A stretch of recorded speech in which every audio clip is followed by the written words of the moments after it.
एक थी unique solution, condition थी a1/a2 not equal to b1/b2, और ये भी बताया था कि भाई इंटरसेक्टिंग लाइन है, ठीक है, इंटरसेक्टिंग लाइंस।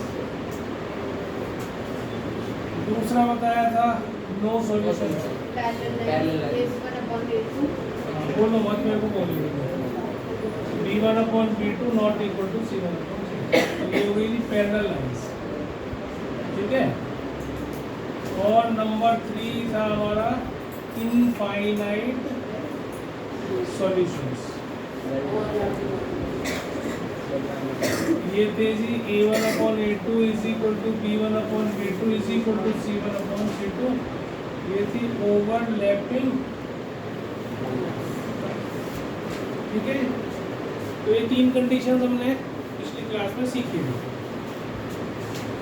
आज हम इसी पर बेस्ड कुछ क्वेश्चंस करेंगे, ठीक है। इसको कोइंसिडेंट लाइन से बोलते हैं, कोइंसिडेंट लाइंस, और जिनके सॉल्यूशन निकल जाते हैं इसके और इसके, इसको हम बोलते हैं कंसिस्टेंट सॉल्यूशन।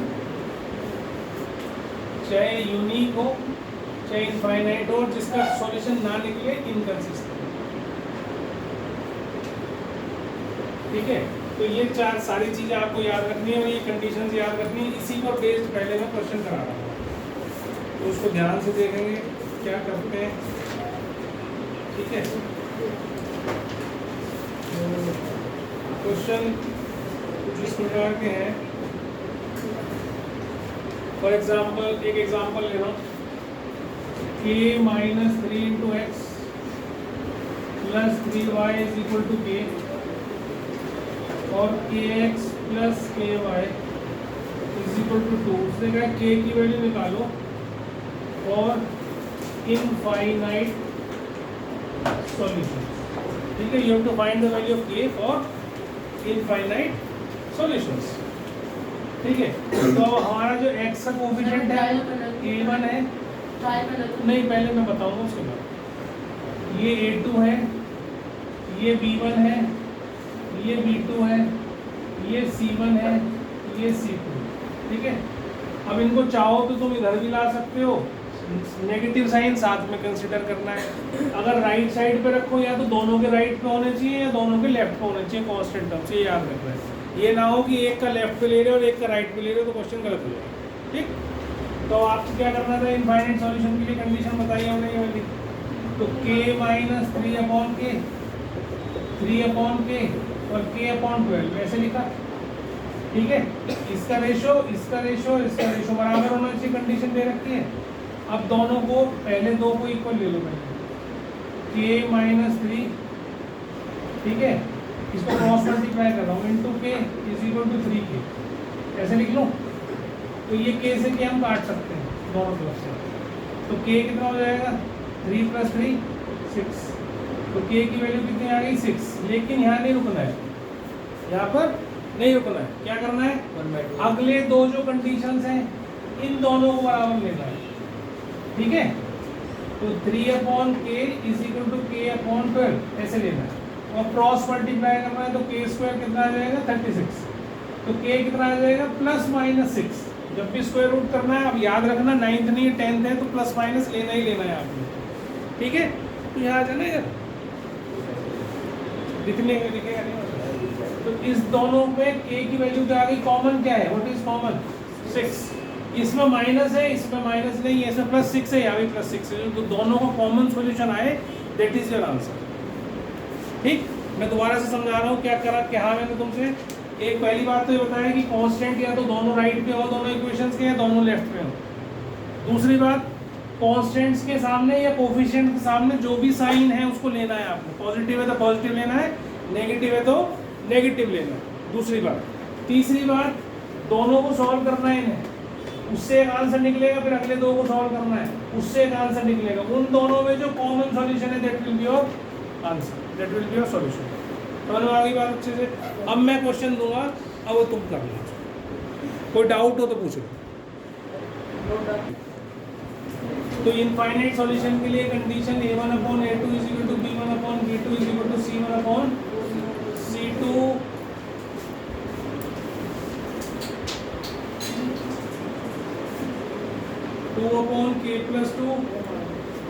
3/6 4/3k प्लस इसे इससे कट करो, क्रॉस मल्टीप्लाई करो, पहले दो लेने k प्लस 2 4 आ गया और k कितना आ गया 4 माइनस 2 2 आ गया, एक तो ही हो गया। फिर इन दोनों को लेना है, क्रॉस मल्टीप्लाई करना है, ठीक है। 3k = 6 आ जाएगा, 8 माइनस 2 और k कितना आ जाएगा 2 आ जाएगा। तो दोनों से k = 2 इज द, ठीक है। देखो सबसे पहला काम आपको इस कंडीशन को लिखना है, दूसरा काम आपको इसे लिखना है और ऐसे लिख लिया। ये माइनस दोनों लिखने जरूरी है, ये नहीं कि मनी मन सोचो कट गए, तो वो नहीं करना, लिख के दिखाना फिर काट दो इसको। अब ये 2 से 2 काटो इसको 4 को, तो 1/2 हो गया। तो जो भी रेशो में कुछ कटता है नंबर तो कैंसिल कर दो, उसको छोटा कर लो, सिंपलेस्ट फॉर्म में ले आओ।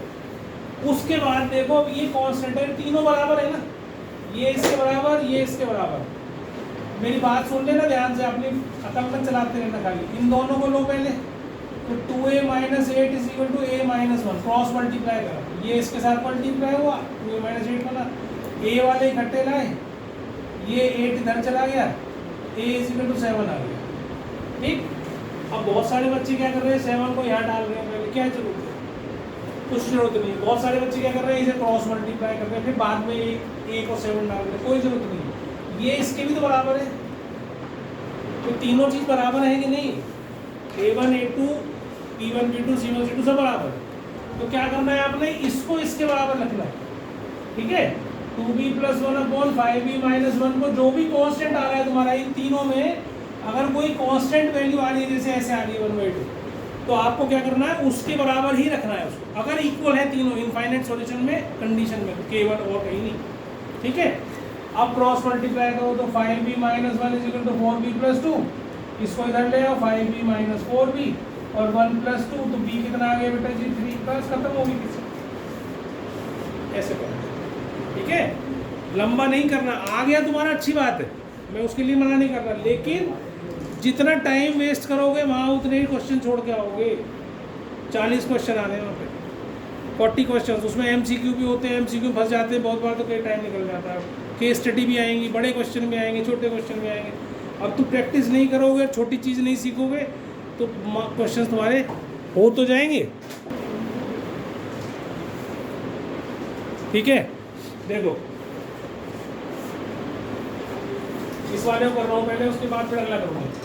तो पहले मैंने बताया था कि अगर कोई कांस्टेंट होता है और तीनों बराबर है, तो इसको 1/3 के बराबर ले लो इसको, और जो दूसरा वाला है इसको भी 1/3 के बराबर ही ले लो। ईशा जी आपने गलत करा था, गलत मीन्स कि आपने इन दोनों को लेकर सॉल्व करा, ऐसे नहीं करना है, ध्यान से सुनो मेरी बात को, ठीक है। तो p + q मैंने पिछले क्वेश्चन में बताया आपको, अगर नहीं मानोगे तो आपकी गलती होगी, फिर उसमें मेरे से मत कहना सर गलत हो गया, ठीक है। ये दो इक्वेशंस बन गई हैं आपके पास। अब आप क्या करोगे, अभी हमने सीखना है, एलिमिनेशन मेथड सीखना है और सब्स्टिट्यूशन मेथड सीखना है। तो एलिमिनेशन मेथड में क्या होता है वो भी सीखो एक बार। 2p - q = 9 है ना, और ये क्या है p + q = 6। तो एलिमिनेशन मेथड में हम क्या करते हैं कि जो दो वेरिएबल जिसके अंदर ये इक्वेशंस हैं, जैसे ये p और q में इक्वेशंस हैं, तो इस इक्वेशन के लिए p q दो वेरिएबल बन गया। क्वेश्चन के हिसाब से कांस्टेंट्स है, क्वेश्चन के हिसाब से ये कांस्टेंट्स, पर हमारे लिए इक्वेशन जब यहाँ बन के आई, नाउ दे आर वेरिएबल्स। अब इनमें से एक वेरिएबल को निकालना है तुमने, तो हम क्या करते हैं, दोनों के कोफिशिएंट्स को बराबर करने की कोशिश करते हैं। क्या करते हैं, दो इक्वेशंस के कोफिशिएंट्स को बराबर करने की कोशिश करते हैं। तो यहाँ पर देखो p का कोफिशिएंट कितना है 2, यहाँ p का कोफिशिएंट कितना है 1, जब कुछ नहीं होता तो क्या होता है 1। यहाँ q का कोफिशिएंट क्या है -1, और यहाँ कोफिशिएंट क्या है q का +1। तो इसमें दोनों के कोफिशिएंट्स वैल्यू वाइज बराबर है। वैल्यू वाइज कैसे बराबर है। अब जैसे सपोज करो आपके पास ये होता 2x + 3y = 6, एक होता 3x + 2y = 6, और ये होता। अब तुमसे कहा जाए 6 नहीं 5 ऐसे, तो तुमसे ये कहा जाए कि भाई इक्वेशन को सॉल्व करके दिखाओ। अब कुछ मत लिखना, सिर्फ सीखना इसको, मेरी बात कुछ मैं समझा रहा हूँ। तो दोनों अभी करेंगे हम इस क्वेश्चन को, एलिमिनेशन मेथड अभी सीखेंगे भी, तो अभी सिखा रहा हूँ उसको बीच में इसके क्वेश्चन को सॉल्व करने के लिए।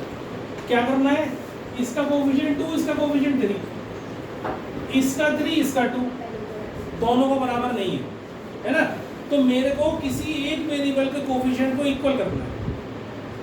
तो क्या करूँ, इस पूरी इक्वेशन को अगर मैं 3 से मल्टीप्लाई कर दूँ तो इसका कोएफिशिएंट क्या हो जाएगा 6, और इसको 2 से मल्टीप्लाई कर दूँ तो इसका भी कोएफिशिएंट क्या हो जाएगा 6। तो इक्वेशन क्या बन जाएगी 6x + 9y = 18। सारे को करना है, ये नहीं कि इसको ही कर दो, सारी इक्वेशन, इसमें भी इस पूरी इक्वेशन को करो।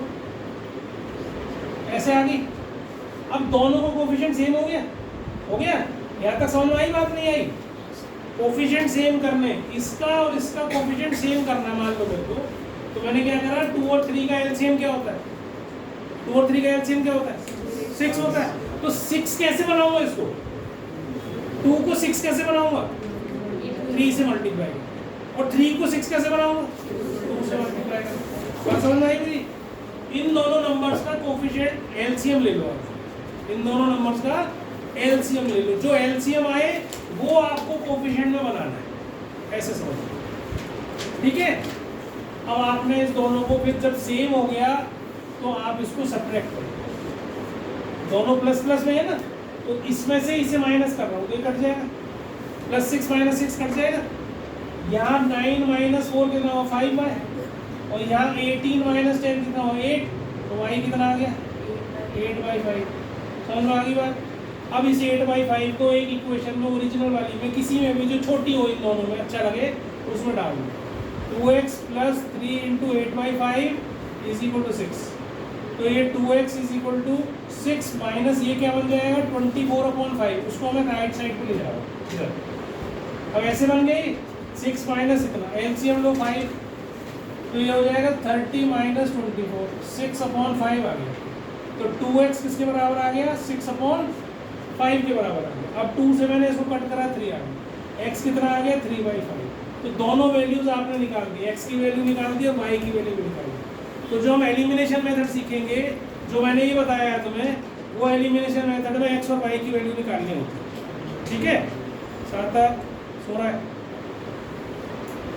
आप खोल कर 8/5 3/5। इसी तरीके से अब यहाँ से देखो, इसी क्वेश्चन को देखो, इसमें देखो ये 2 है, ये 1 है, यहाँ 1 है ना, और यहाँ -1 है या +1 है, तो मुझे कुछ करने की जरूरत ही नहीं, इन दोनों वेरिएबल का कोएफिशिएंट तो सेम है। और कमाल की बात ये है, अच्छी बात जो है वो है कि एक माइनस एक प्लस भी है, तो हमें माइनस भी करने की जरूरत नहीं है। जब दोनों सेम साइन होते हैं तो हमें उसको माइनस करना है। अगर दोनों प्लस हो तो एक इक्वेशन में दूसरी इक्वेशन को माइनस करना है, या दोनों माइनस हो तो माइनस करना है, ताकि एक ऑपोजिट साइन बन जाए। अगर दोनों सेम साइन, दोनों ऑपोजिट साइन है तो फिर ऐड करना है, फिर ऐड करना है उसको, समझ में आ रही बात? तो दोनों को मैंने ऐड करा, ये कट गया, तो ये 2 + 1 कितना हो गया 3p, और ये कितना हो गया 15, p कितना आ गया 20। समझ में आ गई बात?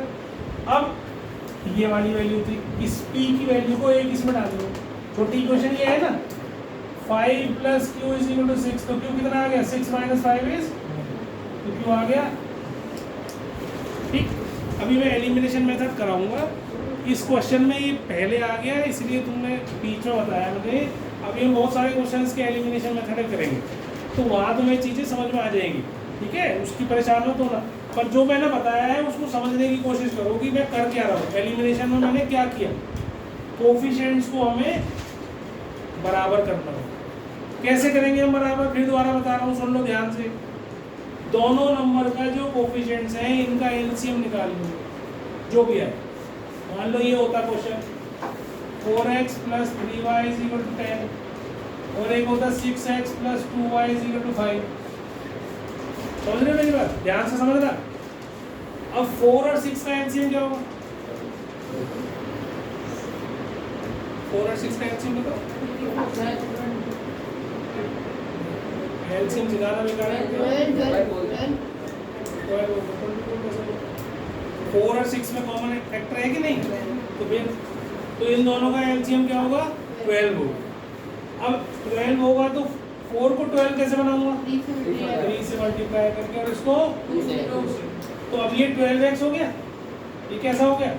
ये हो गया 12x और plus 9y is equal to 30, और ये हो गया 12x plus 4y is equal to 10। दोनों को माइनस कर दो क्योंकि दोनों सेम साइन के, कट गया। ये कितना आ गया? 5y, और ये कितना आ गया? 20y, कितना आ गया? 4। अब इस 4 को इसमें इन इक्वेशंस में नहीं डालना, ये लंबी हो जाएगी। तो क्या करना? y4 को इन दोनों में से एक इक्वेशन में डालना, किसी में डालना।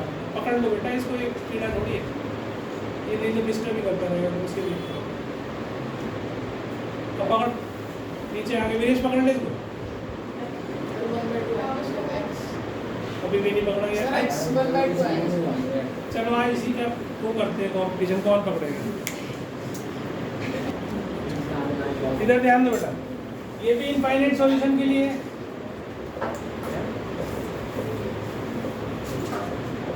ठीक है, ऐसे आ गया। पहले इन दोनों को लिया आपस में मल्टीप्लाई, तो k प्लस 1 का whole square is equal to 9। अब इसके करने के दो तरीके हैं, मेरी बात सुन करो। इसको करने के दो तरीके हैं। एक तरीका तो ये है कि मैं k प्लस 1 लूँ और इधर अंडर रूट 9 ले लूँ। तो जब भी अंडर रूट लेना है तो मेरे को क्या करना है? Plus minus. तो k प्लस 1 जो है वो आपके पास प्लस माइनस 3 आ गया। तो अब जब k की वैल्यू निकालनी है तो दो केस बनेंगे। केस 1 बनेगा k प्लस 1 3 के बराबर लो, k की वैल्यू आ गई 3 माइनस 1 2, एक तो 2 आ जाएगी इससे। और केस 2 क्या बनेगा?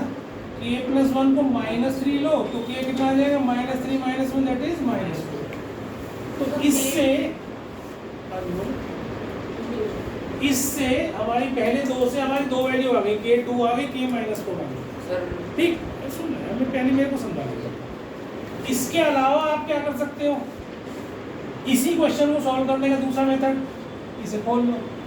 k square plus 1 plus 2k is equal to 9, तो k स्क्वायर प्लस 2k और ये इधर आएगा तो माइनस 8 हो जाएगा। 1 माइनस 9 इज माइनस 8। इसकी वैल्यू ट्रांसपोर्टिंग करो। ठीक है, तो k कॉमन ले लिया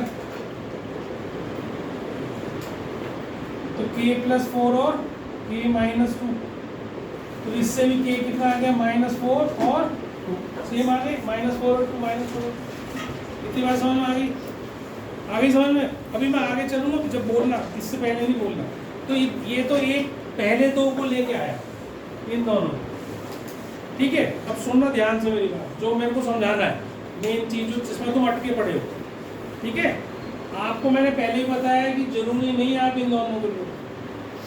यहाँ ऊपर कांस्टेंट है, यहाँ भी ऊपर कांस्टेंट है, तो आप इन दोनों को क्यों ले लेते हो? पहले और तीसरे को क्यों तुम क्वाड्रेटिक इक्वेशन बना के बैठे हो लंबी लंबी? इसको दोनों को लेने से इतनी लंबी इक्वेशन बन गई। 8k स्क्वायर, फिर k आएगी, फिर 45 आएगी, फिर 44 हो जाएगी। वो तो 44 हो या 45 जो भी होएगी वो हो जाएगी। तो उसके फिर फैक्टर बनाने मुश्किल, लंबा हो जाएगा। तो क्यों कर रहे हो? इंस्टेड ऑफ दैट आप क्या करो, इन दोनों को ले लो। तो ही तो इक्वेट करके दिखाने हैं आपको। ये लो 5/8k माइनस, क्रॉस मल्टीप्लाई करोगे तो क्या आएगा? ऐसा आएगा। इसको इधर लाओगे 8k माइनस 5k और 1 प्लस 5, तो 3k कितना 6, तो k कितना आ गया 2, ये 2 है। तो आपको फाइनल आंसर क्या हो गया? तो आंख बंद करके काम नहीं करना है, सोच के करना है। ठीक है, जबरदस्ती नहीं है इसको करना है। अगर मैंने दो चीजें तुम्हें बताई हैं, एक तो कांस्टेंट अगर आता है यहाँ पर कहीं पे भी, तो इसको सेकंड मान लो, यहाँ कांस्टेंट आ गया 1/2 आ गया, तो इसको भी 1/2 लिखो और इसको भी 1/2 लिखो। ये नहीं कभी इसमें क्रॉस मल्टीप्लाई करना, वो नहीं करना। समझ में आ रही है? तो उस कांस्टेंट के बराबर ही लेना। और जैसे मैंने अब समझदारी से कहा भाई क्वाड्रेटिक इक्वेशन बनने की, क्या इससे और इससे मैं क्वाड्रेटिक से बच सकता हूँ? तो हाँ बच सकता हूँ। तो मैंने फिर कौन से ले लिए? ये और ये ले लिए, क्योंकि तीनों इक्वल हैं। तो आप किसी को भी किसके बराबर रख दो। बात समझ आ रही है मेरी?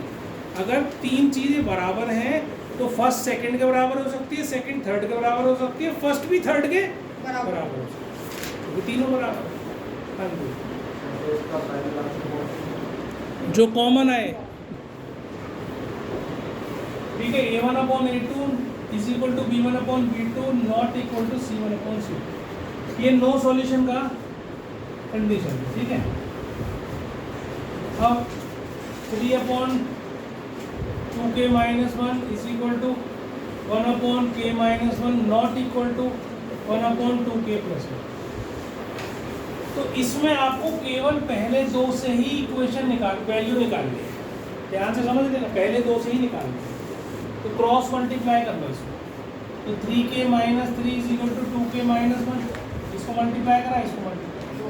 तो 3k-2k is equal to 3-1, k कितना आ गया जी 2 आ गया। अब तुम्हें क्या चेक करना है, यानी लिखना for k is equal to 2, ये दो बराबर तो नहीं आए, वो चेक करना है, ठीक है। आप लिखो this is not equal to 2k+1, ऐसा लिख दो और चेक भी करके दिखा दो, ये दो वैल्यूज में डालो। तो जब दो डालोगे या तो 2-1 और यहाँ डालोगे तो कितना आएगा 4+1, k को 2 डाला तो क्या 1 बराबर 1/5 होता है? नहीं होता, नहीं होता ना। तो इसका मतलब जब k इज इक्वल टू 2 होगा तो ये दोनों बराबर नहीं होंगे। और अगर ये दोनों बराबर हो गए होते तो फिर ये नो सॉल्यूशन की जगह क्या बन जाता? इनफाइनाइट सॉल्यूशन, है ना। दोनों बराबर हो जाते तो इनफाइनाइट सॉल्यूशन हो जाता। तो इसलिए ऐसे क्वेश्चंस में जो नो सॉल्यूशन वाले क्वेश्चन है, आपको केवल k की वैल्यू पहले दो से ही निकालनी है, फर्स्ट टू से। A1/A2 is equal to B1/B2,